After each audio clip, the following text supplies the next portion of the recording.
In the military, an order is an order. From the moment you swear the oath, you're taught that the chain of command is absolute. Disobeying an order isn't just a mistake. It's a grave offense, potentially leading to a court-martial, dishonorable discharge, or even prison. The system is built on this foundation of unwavering obedience, especially in the heat of battle where hesitation can cost lives.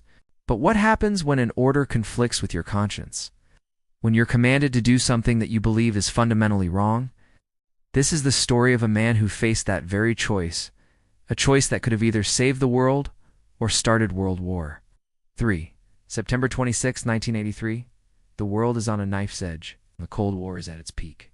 Just weeks earlier, the Soviet military had shot down a Korean Airlines passenger jet, while killing all 269 people on board, including a U.S. congressman. Tensions are boiling.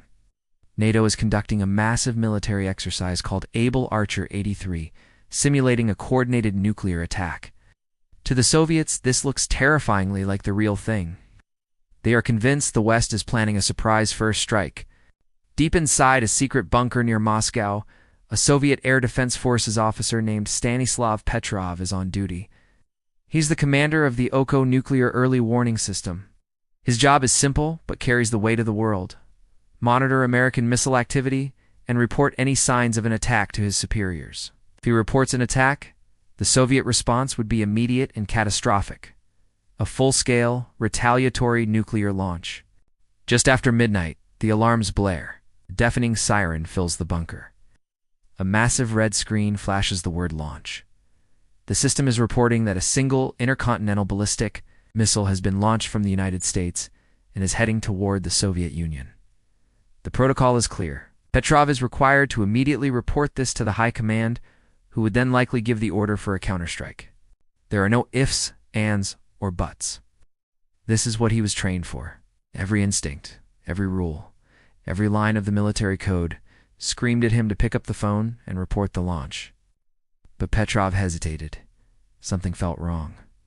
One missile. But it didn't make sense. A first strike from the Americans wouldn't be a single missile. It would be an overwhelming, all-out assault. A massive wave of hundreds of missiles designed to cripple the Soviet Union before it could retaliate. One missile was, as he later described it, illogical. He had a gut feeling, a deep-seated intuition that this was a mistake. He knew the satellite system was new and had its flaws. Could this be a glitch? As he's wrestling with this impossible decision, the system screams again. A second missile launch detected, then a third, a fourth, a fifth. The screen now shows 5 Minuteman ICBMs streaking across the sky, aimed directly at his homeland. The computer's certainty level is at its highest. Now, the situation is even more dire. It's no longer just one anomaly. It's a pattern. The pressure on Petrov is unimaginable. His subordinates are panicking, looking at him for orders. The entire protocol, the entire Soviet military doctrine, is screaming at him to report it. Failure to do so would be treason. Imagine the scene. The fate of hundreds of millions of people, perhaps the entire planet, rests on his shoulders. A phone call is all it would take to unleash nuclear Armageddon. He has seconds to decide. Does he follow his training and the computer's seemingly infallible data? Or does he trust his own human judgment, his gut feeling that this is a catastrophic error? He knows the consequences of being wrong are unthinkable. Either way, if it's a real attack and he does nothing, his country is defenseless. If it's a false alarm and he reports it, he triggers a nuclear holocaust. With the alarm still wailing, Petrov made his choice. He picked up the phone to the duty officer at Soviet military headquarters. His voice steady despite the immense pressure, reported the alarm. But then he did the unthinkable. He classified it as a system malfunction. He told his superiors that the computers were wrong. He was going against the machine, against protocol, against everything he had been taught. He was betting the life of every person on Earth on his own intuition. The minutes that followed must have been the longest of his life. He and his team stared at their screens, waiting for the incoming missiles to appear on radar, proving him wrong. Waiting for the telltale flashes of nuclear detonations that would signal the end of the world. But the minutes ticked by, and nothing happened. There were no missiles. No explosions, just silence. The ground-based radar systems confirmed it. There was no attack. American skies were clear. It was later discovered that the satellites had mistaken the reflection of sunlight off high-altitude clouds for missile launches. It was a one-in-a-million technical glitch. Computer error. Stanislav Petrov's gut feeling had been right. By disobeying his standing orders and refusing to blindly trust the automated system, he had single-handedly prevented a retaliatory nuclear strike, and with it, the likely outbreak of World War III. You might think he would be hailed as a hero. He wasn't. Instead, his actions were seen as a failure of the Soviet military system. He had exposed flaws in their prized early warning network. He was intensely interrogated by his superiors.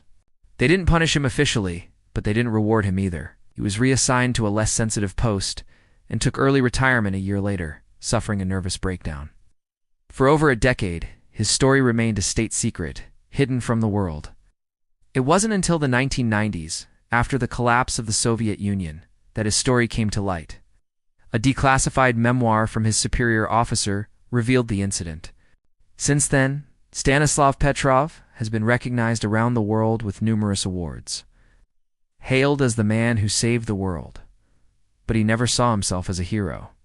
He always insisted, "I was just doing my job. Was the right person at the right place at the right time." Petrov's story is a chilling reminder of how close we came to nuclear annihilation during the Cold War. But it's also a powerful testament to the importance of human judgment, conscience, and the courage to question orders when something feels profoundly wrong. In a world increasingly reliant on technology and automated systems, his decision to trust his instincts over the machine offers a vital lesson. It shows that sometimes the bravest act is not to follow orders, but to have the moral clarity to disobey them. Thank you for watching. If you found this story as incredible as we did, please hit that like button and subscribe for more untold histories. We'll see you in the next one.